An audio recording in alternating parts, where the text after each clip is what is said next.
Corona positive వచ్చినట్టుగా తెలుస్తోంది. ప్రస్తుతం రాష్ట్రంలో 9 యాక్టివ్ కేసులు నిర్ధారణ అయ్యాయి. 6 నెలల తర్వాత కోవిడ్ బులెటిన్ విడుదల చేశారు వైద్య శాఖ అధికారులు. తెలంగాణలో కరోనా కలకలం రేగింది. కొత్తగా 4గురికి కరోనా పాజిటివ్ సోకినట్లుగా నిర్ధారణ అయింది. ప్రస్తుతం రాష్ట్రంలో 9 యాక్టివ్ కేసులున్నాయి. నిన్న 402 మందికి కోవిడ్ టెస్టులు నిర్వహించారు. కేసులు నమోదవుతుండడంతో ప్రజలు అప్రమత్తంగా ఉండాలని సూచిస్తున్నారు డాక్టర్లు. దేశంలో కొత్త కరోనా వేరియంట్ టెన్షన్ మొదలైంది. JN1 variant danger bells మోగిస్తుంది. అంతకంతకు పెరుగుతున్నాయి కేసులు. కొత్త కరోనాతో కేరళలో 4, యూపీలో మరొకరు మృతి చెందారు. కేరళలో 79 ఏళ్ల వృద్ధురాలికి JN1 స్ట్రెయిన్ వచ్చినట్టుగా నిర్ధారించారు. ఆమె చనిపోవడంతో మరింత ఆందోళన మొదలైంది. ఇక కేంద్రం రాష్ట్రాలను అప్రమత్తం చేసింది. RT-PCR టెస్టులను పెంచాలని సూచిస్తోంది. పాజిటివ్ శాంపిల్స్ను జీనోమ్ సీక్వెన్సింగ్కు పంపాలని లేఖ రాసింది. 60 ఏళ్లు పైబడిన వారికి మాస్క్ తప్పనిసరి చేస్తూ కర్ణాటక ప్రభుత్వం నిర్ణయం తీసుకుంది. కేరళ సరిహద్దుల్లో బందోబస్తు పెంచింది కర్ణాటక రాష్ట్రం. కేసులు ఎక్కువైతే రాకపోకలు బంద్ చేస్తామని కూడా ప్రకటించింది. చలికాలం కావడంతో వైరస్ను నియంత్రించడం కష్టంగా మారొచ్చంటున్నారు వైద్యులు. ముందు జాగ్రత్తలు తీసుకోవాలని సూచిస్తున్నారు. ఇక కేరళలో JN1 వేరియంట్ వెలుగు చూడడంతో శబరిమలకు వెళ్లే అయ్యప్ప భక్తులకు తగిన జాగ్రత్తలు తీసుకోవాలని సూచించారు. మరోవైపు రాబోయే పండుగల సీజన్ దృష్ట్యా మాస్కులు ధరించాలని చెప్తున్నారు. మొత్తం మీద తెలంగాణలోనూ కరోనా కలకలం రేగింది. జ్వరం, ముక్కు కారడం, గొంతు నొప్పి, తలనొప్పి, కొందరిలో కడుపు నొప్పి, మరికొందరిలో శ్వాసకోశ సమస్యలు కనిపిస్తున్నాయి. ఈ లక్షణాలు పూర్తి స్థాయిలో కనిపించడానికి 4 నుంచి 5 రోజుల సమయం పడుతుంది. గత వేరియంట్తో పోలిస్తే JN1 ప్రమాదకరమైందని చెప్పడానికి ఇప్పటికైతే శాస్త్రీయ కారణాలేమీ లేవు. పైగా ఆసుపత్రిలో చేరాల్సినంత అవసరమూ రాకపోవచ్చని వైద్యులు అంటున్నారు. కాబట్టి ఆందోళన చెందాల్సిన అవసరం లేదని నిపుణులు చెప్తున్నారు. బదులుగా ఇన్ఫెక్షన్ సోకకుండా చేతులు, మాస్కులు ధరించడం, శుభ్రత పాటించడం లాంటివి చేయాలని సూచిస్తున్నారు. అమెరికా, చైనా తర్వాత భారత్లో JN1 వేరియంట్ కేసులు నమోదవుతున్నాయి. అమెరికాలో సెప్టెంబర్లో తొలి JN1 కేసు నమోదైంది. ఇప్పటి వరకు 11 దేశాల్లో కొత్త వేరియంట్ కేసులు నమోదయ్యాయి. కొత్త వేరియంట్ వ్యాప్తి వేగంగానే ఉంటుందని అమెరికా, సింగపూర్లో కరోనా విజృంభిస్తోంది. మొత్తంగా 56,000 కేసులు అది వారం వ్యవధిలోనే నమోదు కావడంతో మాస్క్ను తప్పనిసరి చేసింది సింగపూర్ దేశం. ఇక కేసులు పెరుగుతుంటే లాక్డౌన్ విధించే ఆలోచన చేస్తామని చెబుతోంది. మరోవైపు మలేషియాలోనూ 20,000 కరోనా కేసులు నమోదయ్యాయి. అయితే ఈ 2 దేశాల్లో వైరస్ వ్యాప్తికి JN1 కారణమా అనేది స్పష్టత రావాల్సింది. మొత్తం మీద ఇటు తెలంగాణలోనూ JN1 కరోనా వేరియంట్ నిర్ధారించారు వైద్యులు. ఇక గాంధీ ఆసుపత్రి వైద్యులు ఏమంటున్నారో మా ప్రతినిధి శిల్ప మరిన్ని వివరాలు అందిస్తారు. మహమ్మారి 3 ఏళ్ల పాటు యావత్ ప్రపంచాన్ని కుదిపేసింది. దాని నుంచి బయటకు వస్తున్న తరుణంలోనే మరోసారి అదే వార్త వినిపిస్తుంది. దీంతో కేంద్ర ప్రభుత్వం అలర్ట్ అయింది. అన్ని రాష్ట్ర ప్రభుత్వాలకు ఆదేశాలు జారీ చేసింది. ప్రస్తుతం నేను గాంధీ హాస్పిటల్లో ఉన్నాను. గాంధీ హాస్పిటల్ సూపరింటెండెంట్ రాజారావు గారు మనతో ఉన్నారు, మాట్లాడదాం. సార్, కరోనా 3 ఏళ్ల పాటు గాంధీ హాస్పిటల్ ఎంతో కీలక పాత్ర పోషించింది. ఇప్పుడు మరోసారి సబ్ వేరియంట్ అంటున్నారు. ఇప్పుడు ఎన్ని బెడ్స్ సిద్ధంగా ఉన్నాయి?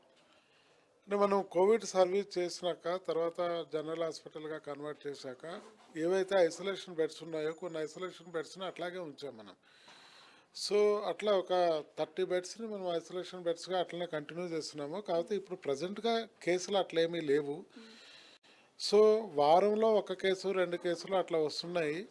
అది పాండమిక్ పోయాక, ఎండమిక్ అయిపోయాక డిసీజ్ అది ఏ దేంట్లోనైనా కానీ వస్తాయి. అందులో భాగంగానే అట్లా ఐసోలేషన్ వార్డు ఉంచాం. కానీ ఇప్పుడు దీని గురించి అలర్ట్ అని మనము అట్లా భయపడాల్సిన అవసరం అయితే ఏమి కనిపించట్లేదు. ఇప్పటికే రాష్ట్ర ప్రభుత్వం నుంచి మీకు ఏమైనా ఆదేశాలు వచ్చాయా? అఫీషియల్గా అయితే మాకు అంటే అలర్ట్గా ఉండండి అని వచ్చింది.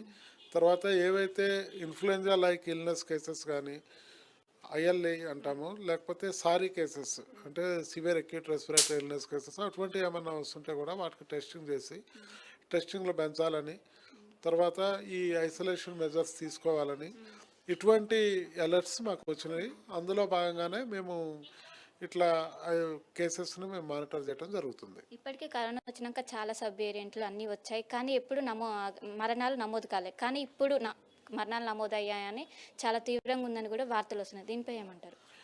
అంటే ఇది తీవ్రంగా ఉంటుందని అయితే నేను అనుకోను. బేసిక్గా ఈ సబ్ వేరియంట్ ఇప్పుడు ఏదైతే వచ్చిందో JN1 అనేది అంత సివియర్ వేరియంట్ ఏం కాదు. సో ఈ సెల్ఫ్ లిమిటింగ్ ఈ కోవిడ్ అన్నీ కూడా ఈ సబ్ వేరియంట్స్ అన్నీ కూడా సెల్ఫ్ లిమిటింగే, అంత సీరియస్ ఇల్నెస్ కాజ్ చేసే ఇది లేదు. కానీ ఎవరైతే రిస్క్ గ్రూప్ ఉంటారో, అంటే కోమార్బిడిటీస్ తోటి ఉన్న వాళ్ళు కానివ్వండి, ఎల్డర్లీ పీపుల్ కానివ్వండి, చిన్నపిల్లలు కానివ్వండి, ప్రెగ్నెంట్ లేడీస్ కానివ్వండి, లేకపోతే ఇమ్యూనోసప్రెసివ్ డ్రగ్స్ తీసుకుంటున్న వాళ్ళు కానివ్వండి, వీళ్ళలో ఏ వైరల్ ఇల్నెస్ కూడా ఎక్కువ ప్రభావం చూపే అవకాశం ఉంటుంది. కాకపోతే అయిన డెత్స్ అవి కొంచెం ఇది చూసుకోవాలి. అంటే అది రియల్గా JN.1 వేరియంట్ తీవ్రత వల్ల అయిందా, లేకపోతే కోమార్బిడిటీస్ ఆల్రెడీ ఉండి దానివల్ల అయిందా అనేది ఆ డెత్స్ చూసుకోవాల్సి ఉంటుంది. ఇప్పుడు అటువంటి కేసులు మన దగ్గర లేవు కాబట్టి ఒక్కటైతే భయపడాల్సిన విషయం లేదు, కానీ డెఫినెట్గా అప్రమత్తంగా అయితే ఉండాలి. ఇప్పుడు మనం ముందు ముందు చూసుకున్నట్లే న్యూ ఇయర్ ఇవన్నీ గ్యాదరింగ్స్ కూడా ఉన్నాయి. సో ఎలాంటి జాగ్రత్తలు తీసుకోవాలి మెయిన్గా? అట్లీస్ట్ రిస్క్ గ్రూప్ ఉన్న వాళ్ళు మాత్రం గ్యాదరింగ్స్కి దూరంగా ఉండాలి.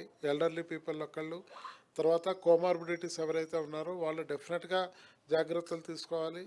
ఎవరైతే సిమ్టమ్స్ ఉంటాయో, ఈ రెస్పిరేటరీ సిమ్టమ్స్ ఉన్న వాళ్ళు వాళ్ళంతటి వాళ్ళు ఐసోలేట్ అయిపోయి మాస్క్ ధరించాలి.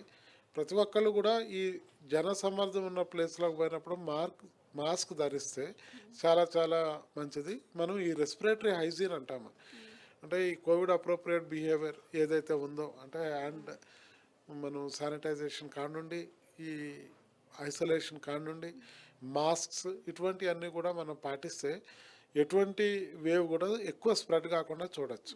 జీనోమ్ సీక్వెన్సింగ్ సంబంధించి ఏమైనా ఏర్పాట్లు చేశారా? అంటే అది మనకి సర్వేలెన్స్ టీమ్ వాళ్ళు చెప్తారు. ఇక్కడున్న మన కేస్ ఎక్కువ రికార్డ్ అవుతుంటే అప్పుడు జీనోమిక్ సీక్వెన్సింగ్ చేస్తారు. సో అది సర్వేలెన్స్ టీమ్ చూసుకుంటుంది. ఏదేమైనా ఇప్పుడు ఈ వైరస్ కోవిడ్ అన్నదానికి మిగతా వైరస్లకి డిఫరెన్స్ ఏముంటుందంటే ట్రాన్స్మిసిబిలిటీ ఎక్కువ ఉంటుంది. అంటే ఇన్ఫెక్షన్స్ రేట్ చాలా ఎక్కువ ఉంటుంది కాబట్టి చాలా ఫాస్ట్గా స్ప్రెడ్ అవుతుంది. సో చాలా ఫాస్ట్గా స్ప్రెడ్ అవుతుంది కాబట్టి మనం కూడా జాగ్రత్తలు తీసుకుంటే ఇవి రాకుండా ఉంటాయి. ఓవరాల్గా ప్రజలు ఇప్పుడు ఏ విధంగా ఉండాలి? ఇటువంటి జాగ్రత్తలు తీసుకోవాలి. రెస్పిరేటరీ హైజీన్ అంటాము, అంటే జనాలు ఎక్కువగా ఉన్నప్పుడు అటువంటి ప్లేసుల్లో ఈ కోమార్బిడ్ వాళ్ళు పోకుండా ఉండటము, తర్వాత ఎల్డర్లీ పీపుల్ కొంచెం జాగ్రత్తగా ఉండటము, ప్రెగ్నెంట్ లేడీస్ కానీ వీళ్ళు జాగ్రత్తగా ఉండటము. ఒకవేళ ఎవరికన్నా సిమ్టమ్స్ వస్తే ఇమీడియట్గా వాళ్ళు ఈ టెస్ట్ చేయించుకొని అది కోవిడా నాన్ కోవిడా చూసుకొని దానికి సంబంధించిన మందులు, ఇప్పుడు ప్రతి దగ్గర కూడా దానికి సంబంధించిన మెడికేషన్ కానివ్వండి, లేకపోతే ప్రివెంటివ్ మెజర్స్ కానివ్వండి, ఇవి అన్ని దగ్గర ఉన్నాయి కాబట్టి దగ్గరలో ఉన్న ఆరోగ్య కేంద్రాన్ని సంప్రదించి తగు జాగ్రత్తలు తీసుకుంటే మనం కాంప్లికేషన్ స్టేజ్కి పోకుండా అవాయిడ్ చేసుకోవచ్చు. మొత్తానికి కరోనా కొత్త వేరియంట్ అంత ఎఫెక్టివ్గా ఉండదు, అయినప్పటికీ తగు జాగ్రత్తలు తీసుకోవడం చాలా మంచిదని. అండ్ ఇంతకుముందు వచ్చిన ఒమిక్రాన్ ఈ సబ్ వేరియంట్ లాగానే ఈ వేరియంట్, దీని గురించి ప్రజలు ఆందోళన చెందాల్సిన అవసరం లేదని కూడా ఒకవైపు డాక్టర్స్ అయితే చెప్తున్నారు. కెమెరా పర్సన్ వంశీతో కలిసి శిల్ప RTV.